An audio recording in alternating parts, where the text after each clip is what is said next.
So for part 2 of the series on nuclear chemistry, we're going to focus more specifically on nuclear decay. The objectives for this section being explain why atoms undergo radioactive decay, identify the products of each of the 4 major types of radioactive decay, and differentiate between the 4 major types of radioactive decay. There are several forms of nuclear decay: alpha decay, beta decay, gamma ray decay, and positron decay are all forms of natural transmutation. These forms of nuclear decay occur naturally when unstable radioactive atoms attempt to become stable and non-radioactive, this is the driving force behind nuclear chemistry. Before discussing the types of decay, let's familiarize ourselves with some of the symbols in nuclear chemistry by turning to Table O in our reference tables. Notice that this table gives you the name, symbol, and nuclear notation of different common nuclear symbols. Remember from Unit 3 that the notation that we see here, the top number is always the mass and the bottom number is the charge. Most of the time we notice that the charge at the bottom is positive because we're looking at the number of protons. So sometimes this also tells us our atomic number along with our charge. But if you look at something like a beta particle, you can see that it's -1. Make sure that you pay attention to what the charge actually is, because it becomes very important when trying to balance nuclear reactions. So if we look through here, we see the different types of particles and radiation that can be given off, or even taken in depending on the type. The middle shows us the notation, so gives us the masses, gives us the charges, and finally at the end it shows us a symbol for each one. Most are Greek letters for the first few, alpha, beta, and gamma. And then for a neutron we simply use N, a proton the letter P, and for a positron we use the beta symbol again, but we put a plus after it, whereas for a beta particle we use the negative sign after it. A positron is actually just an electron that's positively charged, and a beta particle is simply a normal electron that's negatively charged. Effectiveness. Type of decay is often rated on its penetrating power or its ability to pass through objects unhindered. And this depends mainly on 2 things: the mass of the decay particle and the charge of the decay particle. The larger the mass of any object, the harder time the particle will have moving through another substance. Therefore, the larger the mass, the less penetrating power. For example, if a small person was trying to go through a hallway full of crowded people, they could maneuver through the crowds much quicker than a large person trying to maneuver through the crowd of people. The other thing that affects the effectiveness of an atom or subatomic particle is if the particle is charged. And if the particle is charged, in some way the particle can be attracted or repelled to other charged particles and also have a harder time moving through. So if a particle is charged, it's going to have less penetrating power. And you can see down in the picture below, there are 3 types of radiation given off by this radioactive source. And we can see that an electric field's created with charged blocks. And the alpha particle, which is the heavier particle we could see from the previous table O, the alpha particle gets pulled upwards towards the negative because alpha particles are positively charged. And beta particles, even though they're much lighter than alpha particles, they're still pulled towards the positive plate because they are negatively charged.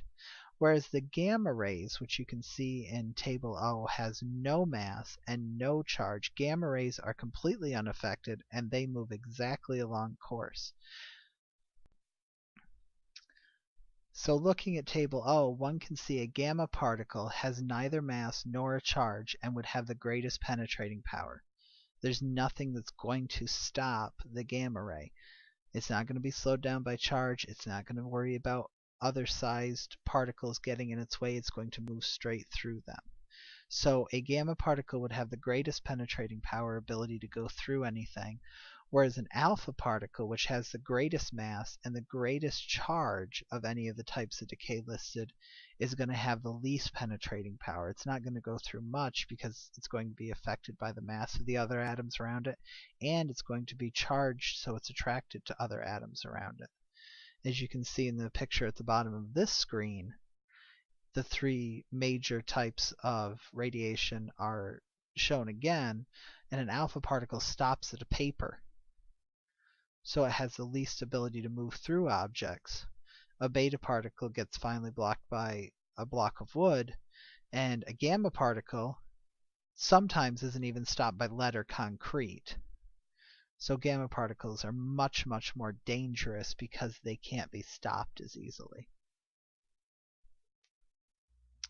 So looking more specifically at the types of decay, first we want to look at alpha decay. Alpha radiation consists of a helium nucleus that has been emitted from a radioactive source. These emitted particles are called alpha particles, and they contain 2 protons and 2 neutrons. And that's why we have the 2 charge for the bottom because it's 2 protons, and the 4 for the mass at the top because we have 2 protons plus 2 neutrons for the mass. This is often symbolized by the Greek letter alpha, or since it is simply a helium nucleus, we also sometimes just put He. Here is an example of a nuclear equation for alpha decay, and really the way you'll know that it's alpha decay is simply looking at the products and seeing the alpha particle in the products. And so here's an example of a uranium atom, and it's breaking down into thorium and into our alpha particle, which is a helium particle. So here we have the uranium breaking down into an alpha particle and a thorium particle. Alright, the thorium particle is not much smaller than the uranium, but it still is smaller. This is also a fission. Looking at beta decay, and this is kind of strange to think about, but neutrons actually can be broken apart during nuclear reactions. We think of neutrons as pretty solid subatomic particles, but they can be broken apart. And since neutrons have no charge, when you break a neutron apart, you actually end up with a proton and an electron. And you can see that here. You see that the neutron breaks apart and you have a proton, which is just a hydrogen nucleus, and an electron, which is just a beta particle. And so this is actually an example of beta decay. And it's important to note that in beta decay, the element that is formed, so in this case the proton, has a higher atomic number than the reactant, but the mass number stays the same. So electrons are negatively charged, which means there's going to be one more proton, so a higher atomic number. But electrons have 0 mass, so the mass number won't change. And again, another term for electron is beta particle. They're one and the same. So here's an example of a nuclear equation for beta decay. Again, you'll know that it's beta decay because you'll see somewhere in the products either the symbol for an electron or for the beta particle. And so here we actually have a carbon atom.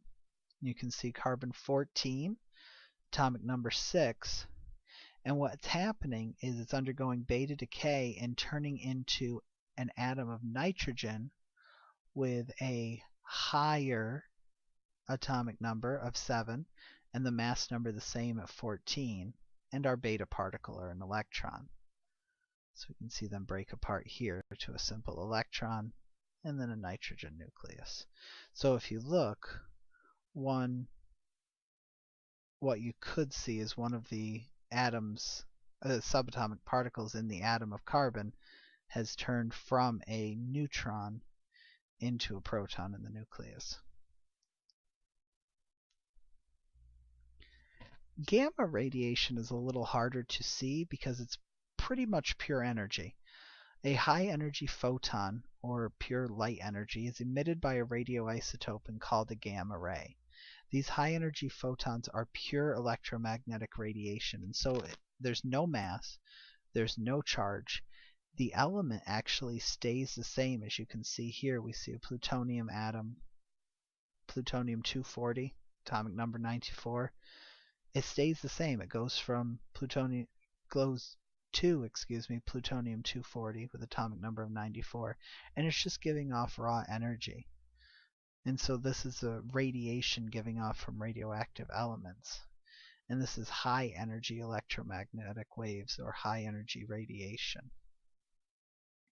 It does make the element more stable simply because it's given off some of the energy, but it has not changed the element from one form to another.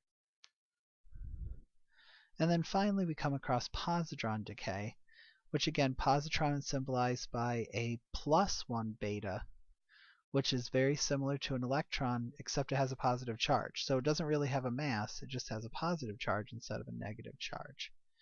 And this is actually created when a proton is changed into a neutron. And so protons can turn into neutrons as well. And how we do that is you can see here, we have the proton with a mass of 1 and a charge of 1 turning into a neutron. Well, the neutron keeps the mass, but the charge has to be lost. And so the part of the particle that gives the charge breaks off and to create this positron. And so again, it's like an electron. It has no mass, but it does have a charge of +1. And these are actually subatomic particles. When a positron is released, though, the number of protons decreases and the number of neutrons increases. What this means in a nuclear reaction is if you have positron decay, the atomic number goes down, but the mass stays the same, which is the opposite of beta decay, where the atomic number actually goes up in the products and the mass stays the same. Make sure you keep those two separate. So here's an example of a nuclear equation with positron decay. You can see a sodium atom with a mass number of 22 and an atomic number of 11 emits positron decay, and because of that the mass stays the same. It goes from 22 to 22 and it creates a neon atom, and we can tell it's neon because our atomic number at the bottom, or our charge, goes from an 11 down to a 10, and neon's atomic number is 10.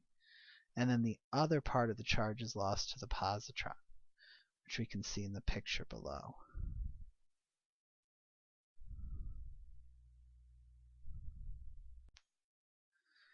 Another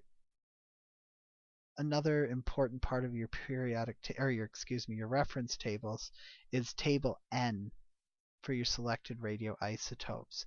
The decay type of an element varies based on the nucleus of the element.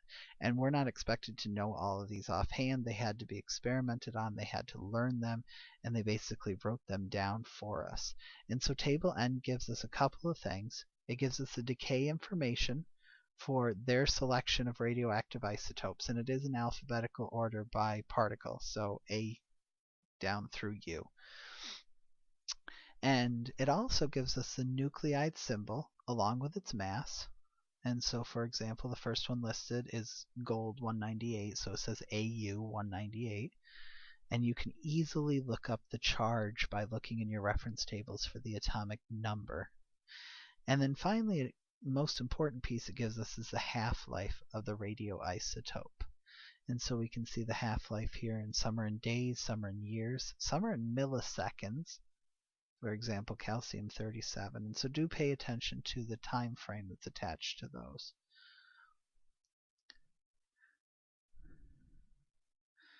So for laws of conservation, just like in a chemical equation, mass and charge must be conserved in nuclear equations.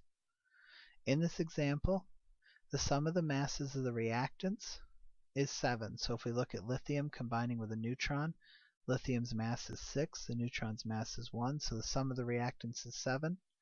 And the sum of the charges is 3. Lithium has an atomic number or charge of 3, and a neutron has no charge, and so add them together you get 3.